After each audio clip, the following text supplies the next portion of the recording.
네, 어제 날씨가 굉장히 더웠습니다. 어제 제가 낮에 보니까 이렇게 영상 29도 완전 한여름 날씨였는데, 지난주 화요일에 제가 이제 안과 진료를 한다고 서울에 병원을 갔습니다. 지난주 화요일 3월 18일 날에 이제 제가 안과 진료를 갔었는데, 날씨가 한 주 전에는요, 정확하게 한 주 전에는 굉장히 추웠습니다.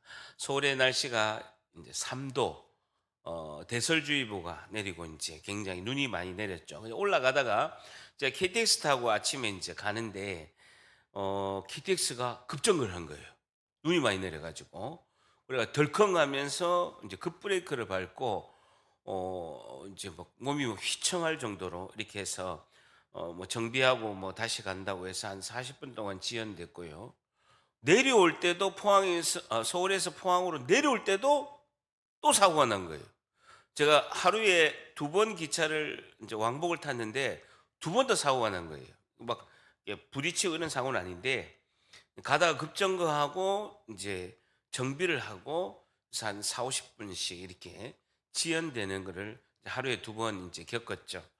그러면서 이제 제가 열차를 타고 가면서 이렇게 보면 많은 터널을 이렇게 지나면서 서울까지 가고, 서울에서 포항 내려올 때도 이제 기차를 타면서 이제 터널을 지나죠. 우리 인생에 있어서도 우리가 필연적으로 통과할 수밖에 없는 것이 어둠의 터널입니다.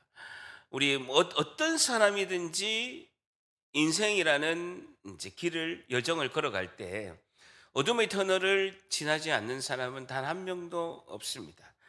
고난과 그런 이제 어둠의 터널을 우리가 지날 수밖에 없죠.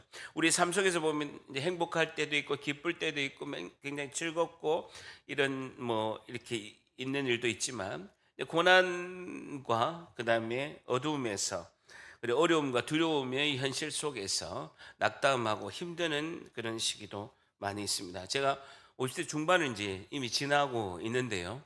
제 인생에 있어서 사회적으로, 그리고 우리 성도분들의 가정적으로 이렇게 힘든 적은 없었다라고 할 정도로 지금 모든 사회적으로 가정적으로 어둠의 터널을 지나는 성도분들이 너무나 많이 있습니다. 제가 이제 목회 이렇게 하면서 우리 교회 이제 8년이 넘어가는데, 뭐 하나님 부흥의 역사를 주시고 큰 은혜를 베풀 때도 있었지만, 때로는 좀 힘들고 마음이 좀 어려울 때도 있었습니다. 그래서 굉장히 낙담하고, 목사는 누구에게도 이제 말을 할 수가 없으니까 마음에 이제 힘듦이 있어서, 주일날이었던 걸로, 주일날 아침에 그냥 왠지 일찍 교회를 가고 싶은 마음이 한 8시 반쯤에 혼자 와서 제 앞자리에서 그냥 하염없이 눈물을 흘리면서, 하나님 참 목회가 힘듭니다 하면서 이렇게 눈물을 흘린 적이 딱 한 번 있었습니다. 그때 하나님께서 정말 제 심령의 마음을 두드리시는 음성으로 저에게 한마디 하신 거예요. 우리 교회 와서 제가 처음 들었습니다.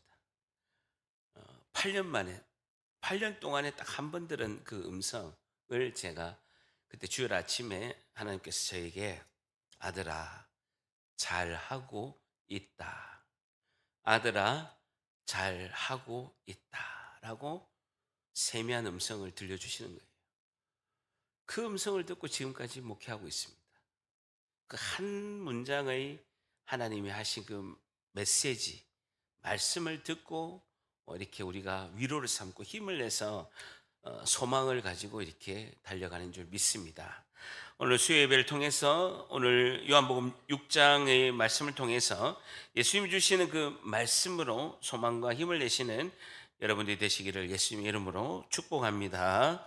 요한복음 6장 14절 봅니다. 6장 14절 보게 되면요, 그 사람들이 예수께서 행하신 이 표적을 보고 말하되, 이 표적을 보고 말하되 한번 줄쳐 보세요.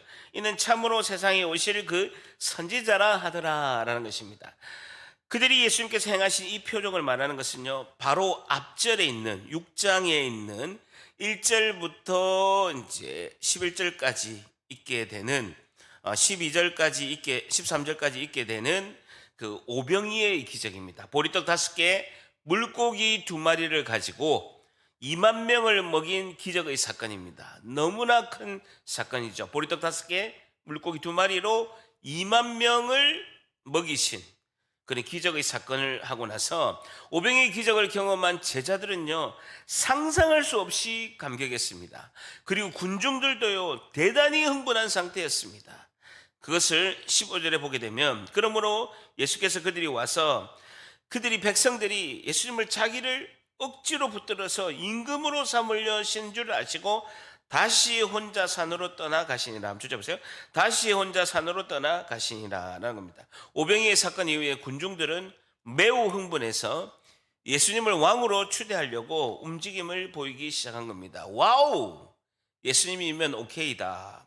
아니 보리떡 5개 물고기 2마리로 2만 명을 먹이고도 12광줄이나 남았잖아.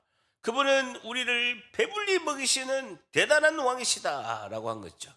로마의 식민지, 이 시저의 황제로부터 식민지 지배로부터 정치, 군사, 경제적으로 우리를 해방시킬 메시아다라고 이렇게 생각을 하고 있었던 것입니다.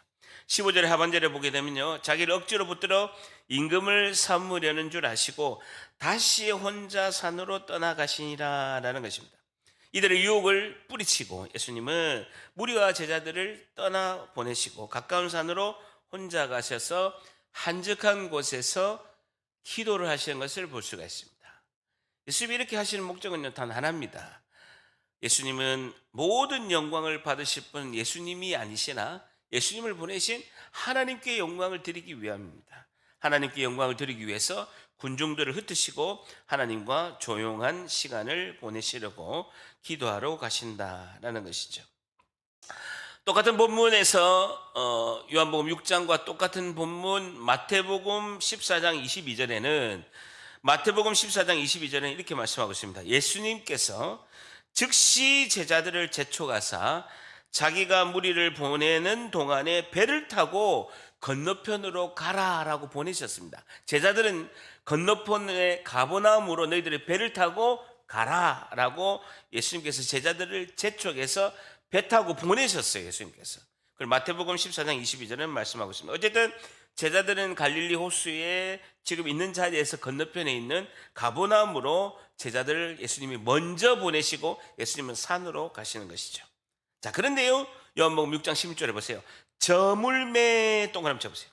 제자들이 바다에 내려가서 저물매 오병이의 사건이 있었던 것은요, 초저녁이었습니다.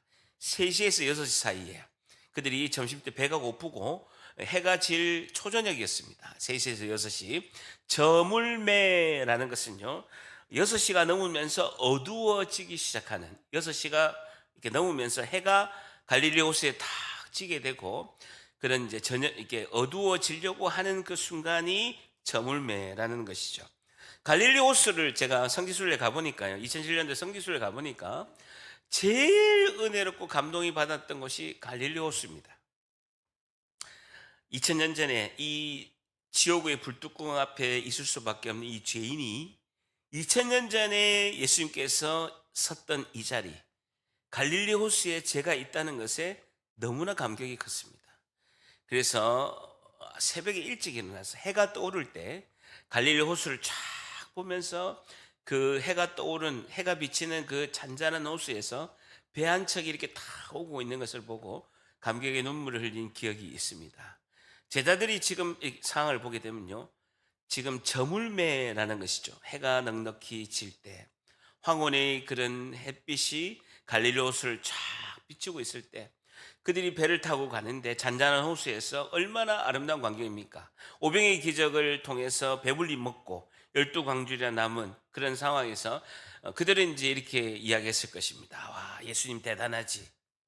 얼마나 대단하냐 하면서 예수님이 정말 이 많은 2만 명을 먹이시고 우리도 이렇게 배불리 먹고 예수님께서 가버나움으로 가라고 하는데 정말 멋있지 않냐라고 이렇게 하면서 그들이 너무나 기쁜 행복감으로 아마 이렇게 노래를 한 소절 했을 것입니다.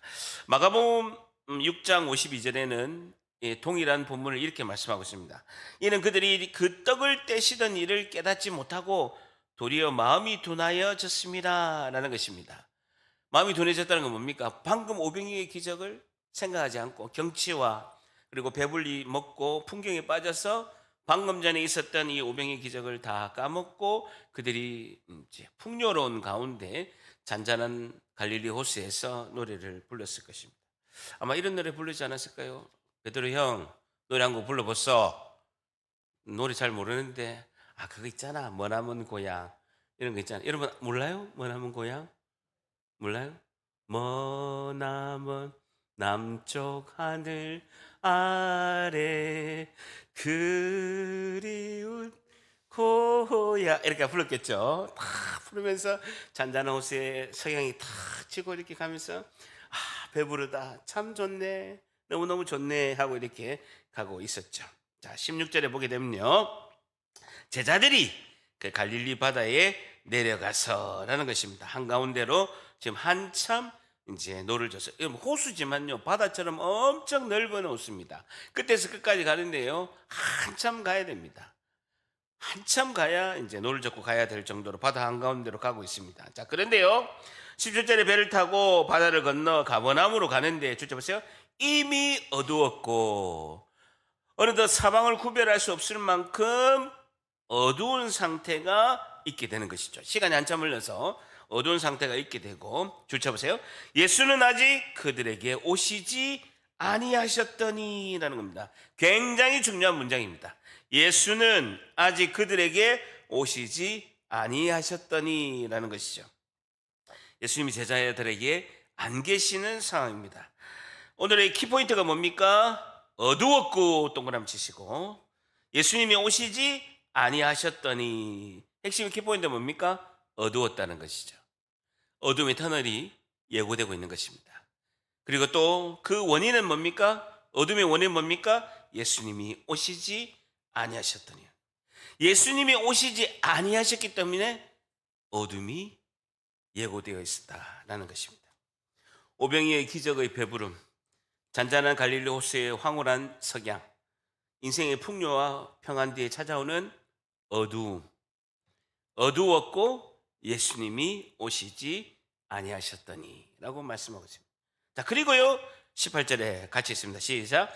큰 바람이 불어 파도가 일어나더라 라면 갑자기 생각하지도 않는 큰 바람이 불어오더니 광풍으로 돌변해서 파도가 치고 배가 제어가 되지 않는 거예요. 이들은 갈릴리 호수에서 잔뼈가 굵은 어부들이었습니다. 생각지도 않은 광풍이 불어온 것이죠. 같은 본문 마태복음 14장 24절에는 이렇게 말씀하고 있습니다. 배가 이미 육지에서 술이나 떠나서 바람이 거스름으로 물결로 말미암아 고난을 당하더라라고 이렇게 말씀하고 있습니다. 제자들이 이렇게 생각했을 것입니다. 자기들은 뭐 갈 마음이 없었죠. 근데 예수님이 가버나움으로 배 타고 가라. 예수님이 가라서 갔고 가다 보니까 석양이 아름다웠고 머나먼 남쪽 하늘 아래 노래 한 곡 부른 것밖에 없는데 잠시 풍경에 빠진 것밖에 없는데 내가 뭘 잘못했는지 별의별 생각이 다 들고 광풍이 불고 죽게 된 거예요.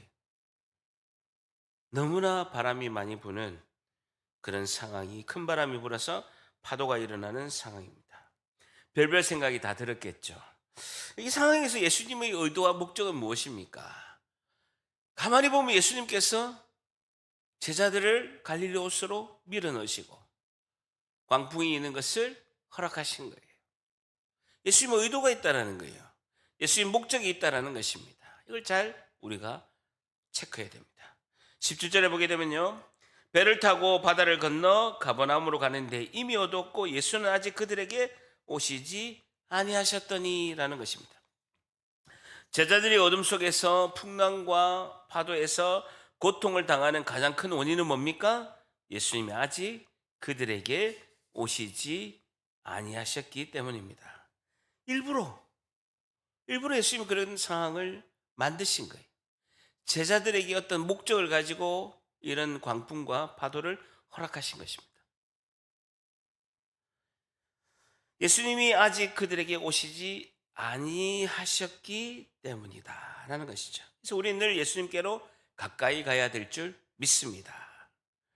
그러면서 나중에 마태복음 14장 32절에는 예수님이 배에 함께 오름에 바람이 그치니라. 예수님이 배에 타자마자 바람이 그치니라 라고 이렇게 말씀하고 있는 거죠. 예수님이 안 계시기 때문에 어둠의 터널이 있게 되고 어둠이 있고 광풍이 불게 된다라는 것이죠. 여러분 저를 보세요. 저희 손자가 태어난 지가 지금 70일이 됐습니다. 두 달 열흘 70일이 이렇게 됐죠. 그래서 우리 이제 며느리하고 아들이 6월 달에 이제 목사 안수를 이제 받기 때문에 이제 어쩔 수 없이 지금 이제 마지막으로 이제 둘 다 공부를 해야 됩니다. 이제 안수 받기 전에는요 바쁘고 뭐 시험도 쳐야 되고 이제 많이 공부를 해야 돼서 아기가 70일밖에 안 됐지만 이제 학교에 있는 유치원에 이제 맡기는 거죠. 엄마 아빠는 이제 자유의 시간이고 할머니는 이제 애가 탑니다. 자기는 이제 어릴 때 근하 성현이 막 맡겨놓고 자기 막 전도하러 다니고 이렇게 해놓고 자기 손주 유치원에 맡기는 거는 탐탁지가 않은 거예요. 입장이 바뀌어보면 또 그렇더라고요. 근데 어쨌든 엄마 아빠는 자유 시간이죠. 근데 우리 손주는 데모를 하는 거죠. 엄마 아빠가 없으니까 분유도 안 먹고 잠도 안 자는 거예요. 분유도 안 먹고 잠도 안 자는 거예요. 데모하는 거예요. 우리 엄마 아빠 내놔 이러면서 어떤 애를 먹이는 거죠. 근데 이제 또 공부를 마치고 수업을 마치고 이제 유치원에 딱 오게 되면 문 앞에서 아빠가 탁 오는 모습, 우리 아들의 말에 의하면 문 앞에서 이렇게 탁 유치원을 들었으면 애기가 고개를 확 들면서 끝까지 아빠 얼굴을 주시하고 있대요. 끝까지.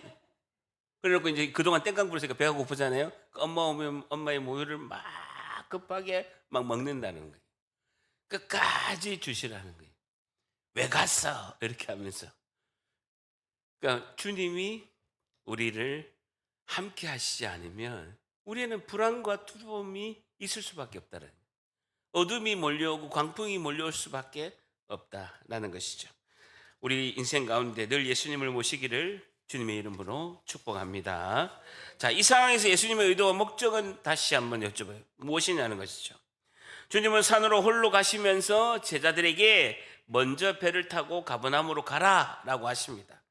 오병이의 기적 후에 마가복음 말씀처럼 그들의 마음이 둔하여 흐느적거리고 있는 제자들에게 예수님은 이 사건을 통해서 앞으로 광풍과 같은 인생의 길을 살아갈 때 평생 잊지 말아라 라고 하는 메시지를 주기 위해서 이 사건을 허락하신 거예요. 다시요. 예수님은 이거 연출을 하신 거예요. 연출. 이 사건이 아주 특별한 사건이거든요. 연출을 하신 겁니다. 오병이의 기적을 행해서 다 광분했습니다. 백성들은 예수님을 임금으로 삼으려고 하고 제자들도 흥분에 찬 거죠. 저분이 왕이 되면 니는 국무총리 해라, 나는 국방부 장관 할게, 나는 비서실장 할게, 한 자리 해가지고 우리 다 큰 그 벼슬 해먹자라고 생각하고 있는 거죠. 마가복음 말씀처럼 그들의 마음이 흐느적거린 거예요. 그들의 마음이 둔하여서 진짜 핵심적인 것은 깨닫지 못하고 눈에 보이는 세상적인 것만 그들이 찾고 있었던 것이죠. 근데다가 배는 부르고 석양에서 노래 부르면서 이렇게 하고 있다가 예수님께서 평생의 남을 그들의 인생에 있어서 앞으로 광풍이 불고 파도가 치고 예수님께서 십자가 못 박혀서 이 땅에 안 계시고 하늘로 올라가시고 나서 그들은 예수님처럼 복음을 전하고 순교를 당하고 앞으로 엄청난 태풍과 같은 광풍을 돌파하면서 살아야 하는데 평생 남을 메시지를 예수님이 주시려고 하는 거예요. 이해가 되십니까? 평생 남을 메시지를 예수님이 주시려고 의도하셨다라는 것입니다. 19절에 보세요. 제자들이 노를 져서 시베리쯤을 가다가 보세요. 예수께서 바다 위를 걸어서 배에 가까이 오심을 보고 두려워하거늘하는 것입니다. 마가복음 6장 48절에는 똑같은 본문이 바람이 거스림으로 제자들이 힘겹게 노젓는 것을 보시고 밤 사경쯤에 바다 위를 걸어서 그들에게 오사 지나가시려고 하시매라는 것이죠. 제자들이 힘겹게 노젓고 있는데 마가복음 6장 48절에는요 제자들이 살아보려고 광풍의 반대 방향으로 가서 그 광풍을 피해보려고 힘겹게 노젓고 회오리 바람이 불어오는 파도를 일어나니까 그 반대 방향으로 가려고 힘겹게 노를 젓는데도 역풍이 불기 때문에 배가 나가지 않고 고통스러워하고 있는데 이럴 때 내 인생의 폭풍우송에서 흐느적거릴 때 예수님께서 바다 위로 걸어서 배에 가까이 오심을 보고라는 것입니다. 예수님 기도하시면서도 산에서도 제자들을 보고 계셨던 것이죠. 우리가 폭풍우에서 힘겹게 노를 젓고 있을 때 우리는 예수님이 나를 보고 계시고 예수님이 나를 알고 계시다라는 것을 우리가 깨달아야 될 줄 믿습니다. 저를 따라합니다. 나를 위하여 보고 계시고 나를 위하여 기도하시는 예수님. 예수님은 우리의 허우적거리면서 노젓는 것을 다 보고 계시고 다 알고 계시고 예수님께서 결정적일 때 주님의 때에 주님의 방법으로 주님이 우리를 찾아오시는 줄 믿습니다. 우리는 그렇게 생각하죠. 처음부터 예수님께서 풍랑을 막아주시지, 두 번째는 아니면 좀 예수님이 빨리 오시지라고 생각하고 있지만 주님은 주님의 가장 좋은 때에 주님의 방법으로 주님이 직접 행하시는 줄 믿습니다. 그 주님의 섭리예요. 주님의 통치하심의 그 능력입니다. 참새 한 마리도 하나님 허락 없이 떨어질 수가 없고 사람의 머리털 하나도 전지전능하신 주님의 권능 안에 있는 것이 우리 인간의 모습이죠. 여러분, 오병이와 같은 잔치와 행복할 때도 주님이 우리와 함께 하시고 때로는 광풍과 파도와 같은 그런 상황에서도 주님이 함께 하실 줄 믿습니다. 여러분, 대한민국에서 제일 비싼 라면이 뭔지 압니까?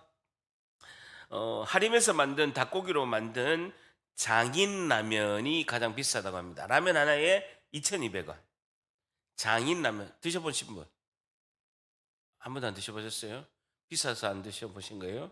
장인라면, 하림에서 닭고기로 만든 라면인데 한 봉지에 2,200원입니다. 그 장인라면보다도 훨씬 더 맛있고 엄청 싼 라면이 있습니다. 무슨 라면입니까? 안성탕면요. 절대합니다. 주님과 함께라면, 한 번 더 주님과 함께라면, 한 번 더 주님과 함께라면 공짜입니다. 저 주방에 가면 있어요. 2층에 가보세요. 어제 불 켜놓고 갔던데 2층에 가보면 제가 한번 깜짝 놀랐어요. 불 다 켜놓고 갔더라고요. 예, 죄송합니다. 주님과 함께라면, 예, 주방에 가면 있습니다. 어쨌든 자, 결정적인 순간에 예수님께서 의도적으로 하시는 이 목적이 핵심이 20절입니다. 같이 있습니다. 시작. 이르시되 내니 두려워하지 말라. 절단합니다. 내니 두려워하지 말라. 한 번 더 내니 두려워하지 말라. 한 번 더 내니 두려워하지 말라라는 것이죠. 여러분, 이 폭풍우 속에서 그들이 이겨보려고 막 노를 저었는데 어느 것도 볼 수 없고 어떤 것도 희망이 보이지 않을 때 주님이 하시는 말씀, 내니 두려워하지 말라. 내니 두려워하지 말라. 이 평생의 주님의 이 음성의 메시지를 가슴에 새기고 폭풍과 같은 그 어둠과 두려움 속에서 이겨내라고 주님이 이 한 메시지, 이 한 문장, 내니 두려워하지 마라. 이 메시지가 오늘 우리의 심령에 우리에게 주신 말씀인 줄 믿습니다. 이걸 붙들어야 되는 거예요. 인생의 파도가 칠 때 내니 두려워하지 말라. 며칠 전에 제가 세명기독병원에서 진료를 이제 정기 진료를 받는데 오른쪽 가슴 여기 목 밑에 여기에 막 혹이 이렇게 이만한 덩어리가 이게 있는 거예요. 여기에 이 가슴 위에 목 옆에 여기에 이만한 혹이 이렇게 있는 거예요. 지금도 막 이렇게 만져지는 거예요. 아, 간이 철렁하더라고요. 그래서 그 과장님한테 이제 주치하시는 혈압약 주시가는 그 과장님한테 여쭤보니 과장님이 아우 목사님 외과에 가서 지금 당장 초음파 한번 해보셔야 되겠다고 이렇게 혹의 덩어리를 이렇게 만지더니만 왜 이렇게 이거 좀 심각한 것 같다고 당장 자기가 이제 외과 잡아줄 테니까 초음파를 받아보라는 거예요. 그래가지고 이제 급히 이제 진료를 이제 신청하고 외과에서 대기실에서 있고 초음파를 이제 대기하고 있었죠. 별 생각이 다 들더라고. 눈도 아파가지고 이랬는데 이제는 막 이제 혹도 생기고 내 인생이 이제 끝나는구나. 그런 생각이 드는데 갑자기 제가 저기 외과 그 부장님 앞에서 진료실 앞에서 대기하면서 한 20분 걸리면서 계속 제가 기도했던 게 뭐냐고요? 내니 두려워하지 말라. 절단합니다. 내니 두려워하지 말라. 계속 외친 내니 두려워하지 말라. 내니 두려워하지 말라. 내니 두려워하지 말라. 계속 기도한 거예요. 그래가지고 초음파를 이렇게 하는데 하더니 살 좀 빼세요. 지방 덩어리가 너무 큽니다. 살 빼시면 없어집니다. 얼른 가세요. 이렇게 하시더라고요. 내니 두려워하지 말라. 한 번 더. 내니 두려워하지 말라.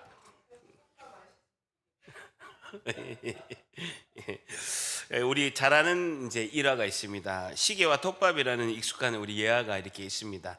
나무를 깎는 그 목공소에는요, 톱밥이 많죠. 막 톱밥이 많이 있는데 어떤 부자가 톱밥이 있는 그 창고에 와서 들어갔다가 자기가 차고 있는 엄청나게 비싼 그 시계를 톱밥 안에 그 톱밥의 큰 그 산과 같은 톱밥 안에 툭 빠진 거예요. 근데 찾을 수가 있나? 그래서 일꾼들한테 톱밥 안에 있는 이 시계를 찾아주면 큰 상금을 주겠다라고 이렇게 이제 한 거죠. 그래서 많은 사람들이 그 상금을 타기 위해서 깔꼬리로 톱밥 안에 막 넣어가지고 그 시계를 막 찾은 거예요. 근데 아무도 못 찾은 거예요. 톱밥이 이제 막 큰 뭐 언덕과 같은 거기에 탁 빠졌는데 푹 들어가 놓으니까 깔꼬리 가지고 막 찾아봐도 시계를 찾을 수가 없는 거예요. 근데 아무도 못 찾아서 큰 아주 비싼 시계였기 때문에 상금을 주겠다라고 한 거죠. 그래서 이제 뭐 오전 내내 찾다가 점심 먹으러 다 간 거예요. 근데 한 아이가 가서 10분 만에 시계를 찾은 거예요. 어떻게 찾았을까요? 예? 뭐라고요? 그렇죠.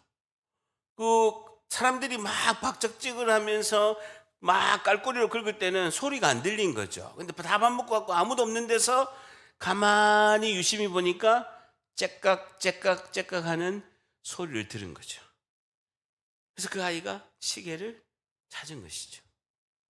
우리가 풍랑을 이긴다고 막 노를 젓고 막 고함 지르려면요, 주님의 음성이 들리지 않습니다.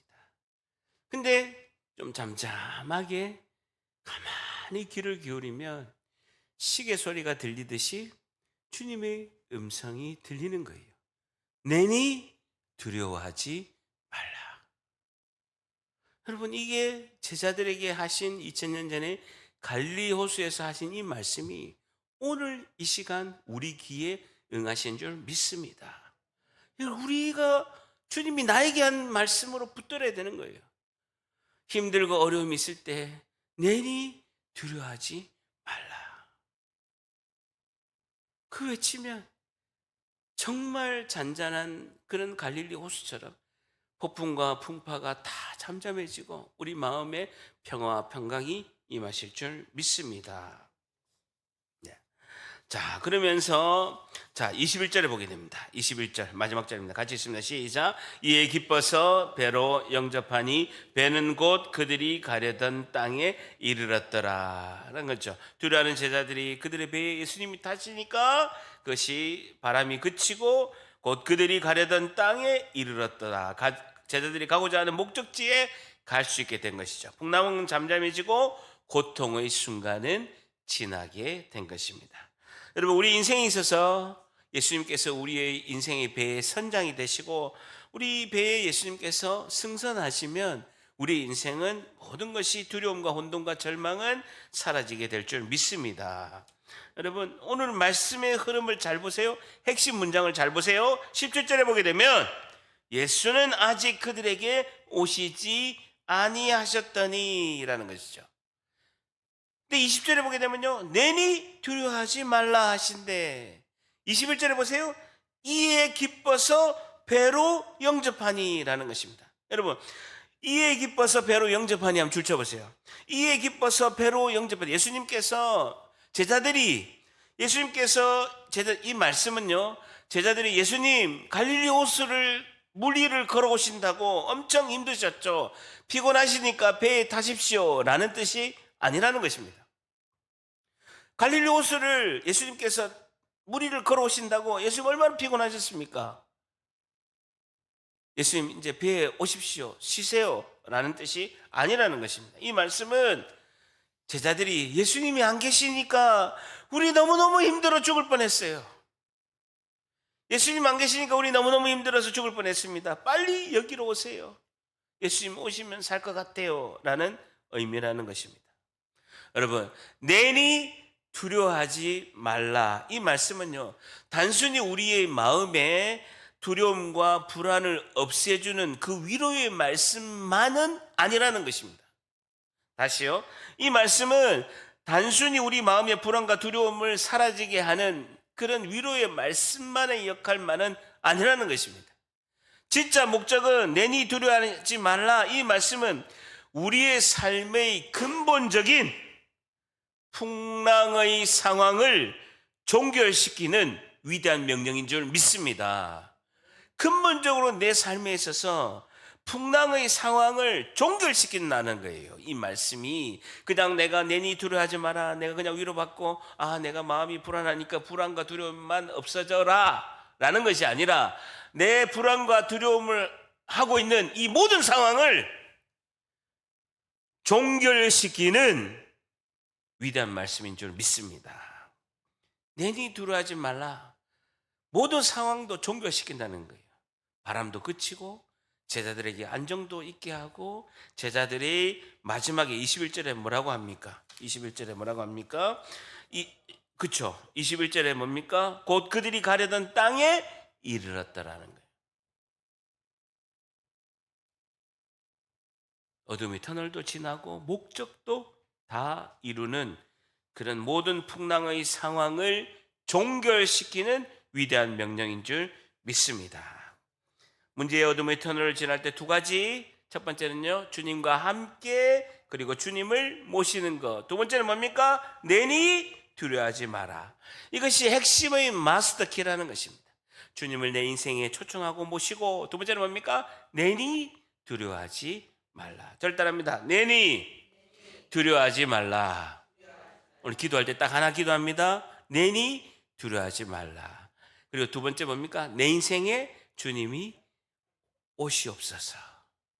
내 인생의 주님이 반드시 중심에 오시옵소서. 내가 모시겠습니다 라고 고백합니다. 이 문제를 우리의 상황 속에서, 어려움 속에서 있는 이 모든 문제가 내니 두려워하지 말라, 주님이 함께 하심으로 모든 것을 해결하시는 여러분들이 되시기를 예수님의 이름으로 간절히 축복합니다. 기도하겠습니다. 하나님 감사합니다. 문제의 어둠의 터널을 지날 때 주님이 우리와 함께 하시고 내니 두려워하지 말라, 이 말씀이 우리의 삶 가운데 영원히 함께 하시기를 주님 예수님의 이름으로 간절히 기도합니다. 아멘.